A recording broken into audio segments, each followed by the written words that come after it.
perform the act as if it were heroic. Okay. If you don't, every single day will cost energy, will cost resources, will cost fuel.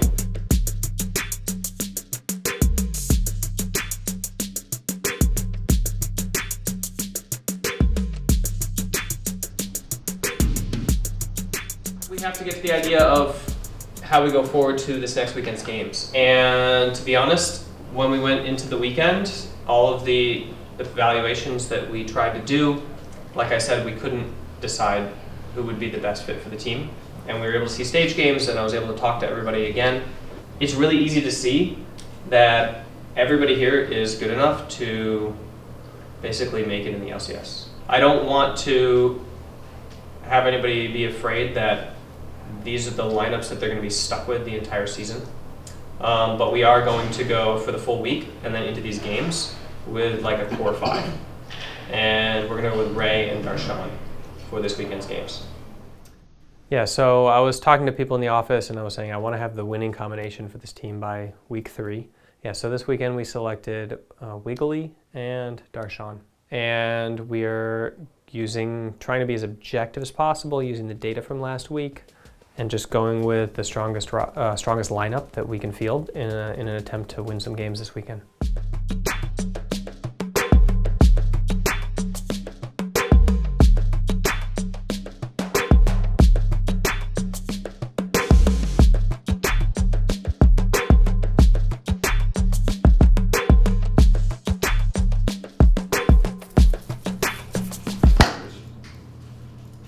So in the study of leadership in groups, there's really clear-cut separation between top-down leadership and like social leadership or socially determined leadership. They pretty much all agree that if you're socially determined leaders and your top-down determined leaders are different people, that there's a big problem in the group.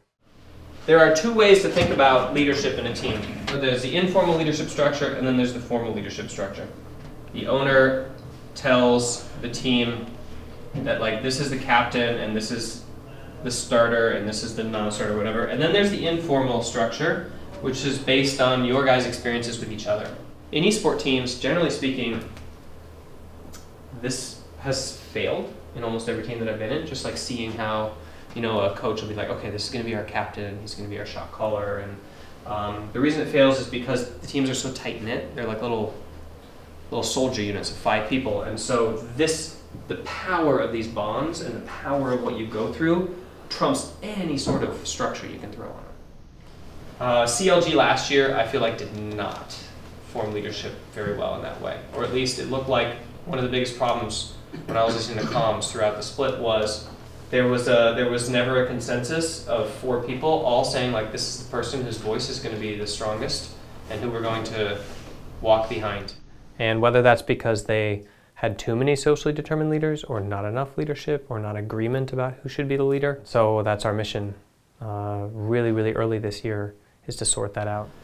So we're going to try this. We're going to try a dictated goal, just like Tony did last year. We're going to try a dictated like kind of person who's going to be the leader. I was just going to say with this system, we had a lot of problems with, because I would say right now it's like a democratic, like everyone kind of contributes towards the plan or whatever. Yeah. And the problems that we had with the system a lot of times was just like people, instead of saying what they wanted to say in terms of the plan, they would just stop saying what they wanted to say and just be like, well, it's this guy's job and he didn't do it, or something like that. So it made it feel like people couldn't voice their opinion as much. Yeah. And then it was like, but it did give it like a very clear, okay, if the owner didn't do it, it's like, okay, well, it's clearly this guy's fault, but like, I think it's really hard to have one person doing everything all the time. So I think it has to be a lot of rules around it. I don't think like choosing a team captain is going to solve our issues, and it's not also going to work every single day for that exact reason. I concur with everything that you said.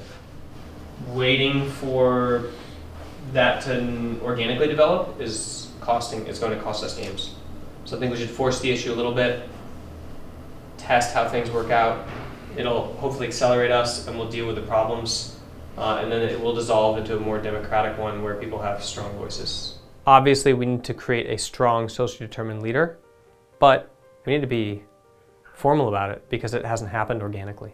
I talked to all the players and everybody respects Vincent, and from the day that I first worked with him as a rookie, he's been the kind of person that has really good focus. I think Weldon picked me because generally I have a pretty good understanding of just how I want it to be played. I can say, hey, can you try this thing? And in the very next game, he will pick up the ball and run with it, you know, like multiple times. That means you have to be consistent with it. You're held accountable constantly. I need to like really be on top of my stuff. Like I have to review a lot of VODs so I understand the game like really well. We put a ton of pressure on him in TSM and he never cracked.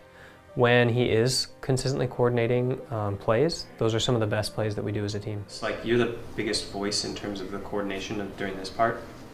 And you're like, we're focusing on this, or like group with me, or let's go here. And this is the thing that Irene wanted to add, summoner updates, which I noticed you doing yesterday more than normal, like where you recheck them all in your downtime when you're like coming from pad or sitting in a bush and you just kind of like remind people. I think that's like something that we should be doing every game for the communication thing. It's just. But I feel like this involves so much thinking and emotional generation that like we just need the key information people just to share it automatically and modify the play. I'm kind of just brainstorming some ideas on how we want to go moving forward in terms of like how we want to play out the mid-game, what strategies we have, develop a playbook. Like we had lane pressure in a lot of the games. So the play generation when we don't have lane pressure. Like, oh, playbook. We just need to make a playbook. That's the term, right?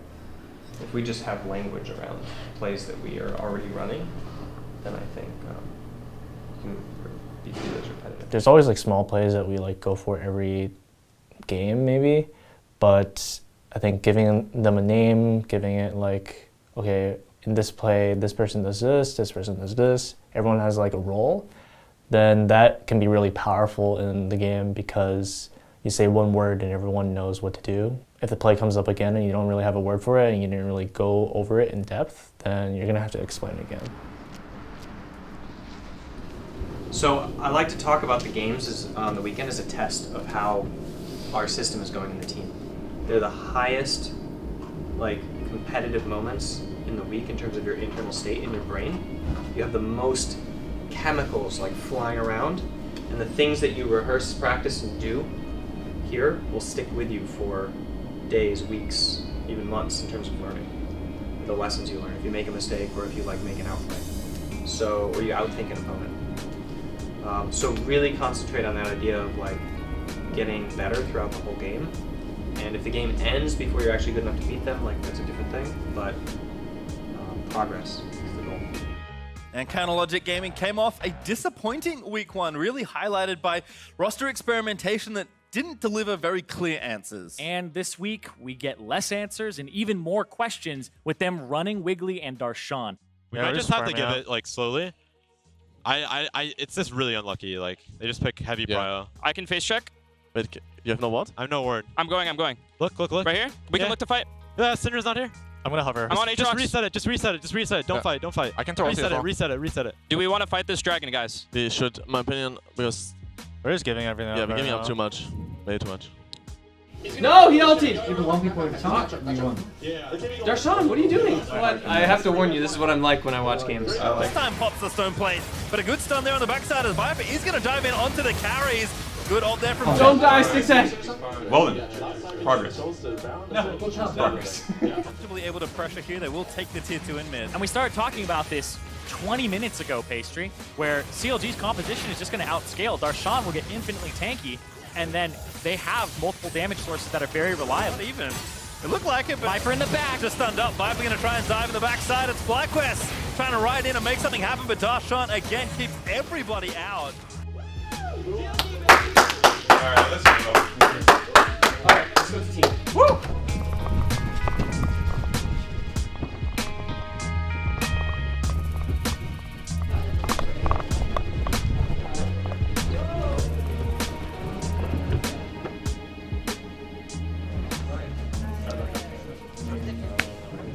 Congratulations on your first win of our season. I hope that some of the trauma from last year is easing off.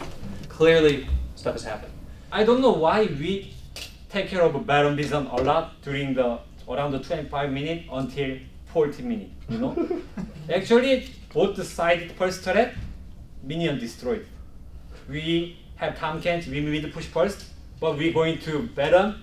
We don't take care of, we don't care about side first turret. I think on stage, like we're too scared of Baron. Like I think we're always like, we need to check Baron, they can do Baron. But like when it was like 20 to like 25 minutes, I'm like, we can go for bot tier 1, we can go for tier 1. Like I said in game, can't we go for bot tier 1, like with a hover? I think a lot of bombs came from bases, and we did have the control we wanted, but we weren't holding it. I knew we will win because we are much better comp late game. We are more scaling.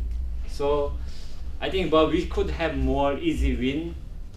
So I disappointed about middle late game. So yeah. It's pretty slow, I'm not gonna lie. Like in a single scrim, we've not had a single scrim where it goes to the second Elder Drake. So these scenarios like never come up. I'm glad that we got a win because that's like what's most important after a best of 1. Even if you like make a lot of mistakes, it's like, that's what counts the most, right? Blacklist was 2-0. That's funny. Not that they were bad or anything, but like, I didn't realize that was the case. But I'm glad that we were able to get a win. If we were 0-3, we'd be like, you know, GGS is also 0-3, Under Thieves is 0-3. I'm surprised the other teams are also like 0-3. And that we're not. Which makes me happy. I don't know.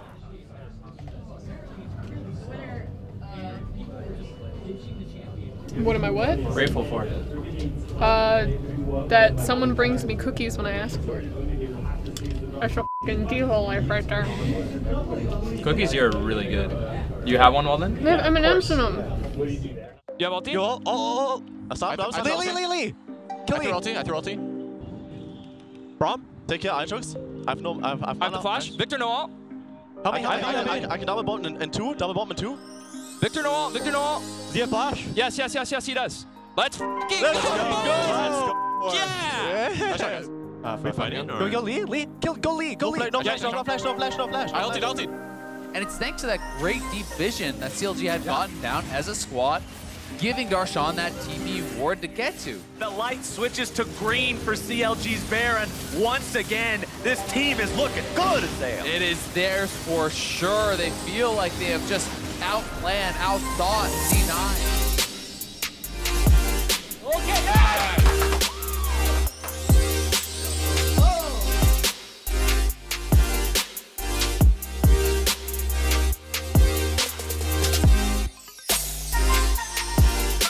If you don't change your identity so that what we're pursuing here is heroic, then every single day will cost energy, will cost resources, will cost fuel. If you are able to say that my identity is the pursuit of this goal and I want to find myself in it, I want to find myself in my training and push myself and find other people and find bonds and find friendship and find meaning and find identity in like becoming the best at this thing, then every single day is free. It's like, it doesn't cost to do the thing that you're meant to do. So let's pay attention to the thing we're doing and make it everything.